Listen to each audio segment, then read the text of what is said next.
बांस और लकड़ी की तख्तियाँ, जिन्हें जांदू कहा जाता है, कागज़ की ईजाद से हज़ारों बरस पहले तक चीन में तहरीर का बुनियादी ज़रिया हुआ करती थीं। चीन के माहिरीन आसार कदीमा अब तक ऐसी 3 लाख से ज़ायद तहरीर शुदा बांस और लकड़ी की तख्तियाँ दरियाफ्त कर चुके हैं। इन तख्तियों में से ज़्यादातर हुनान, हुबे और गांसू सूबों से मिली हैं। चीन की रिवायती सकाफ़त की मुल्क गिर बहाली के दौरान बांस की ये तख्तियाँ एक नई ज़िंदगी पा रही हैं और शायकीन की बढ़ती हुई तादाद को अपनी जानिब मुतवज्जा कर रही हैं। अब ये एक नई सकाफ़ती शनाख्त के तौर पर उभर रही हैं, जो फ़िल्मों, तख्लीकी मसनूआत, डिजिटल तजुर्बात और तालीमी प्रोग्रामों में तेज़ी से दिखाई दे रही हैं।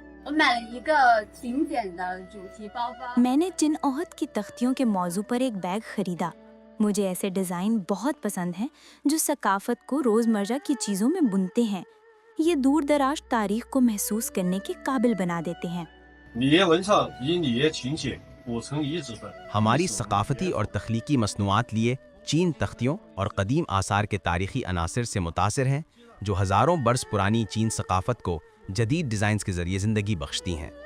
इससे न सिर्फ चीन हरूफ रोज़मर्रा ज़िंदगी में शामिल होते हैं और सकाफ़त के फ़रोग़ में मदद मिलती है, बल्कि इससे सियाहती तजर्बा में भी बेहतरी आती है।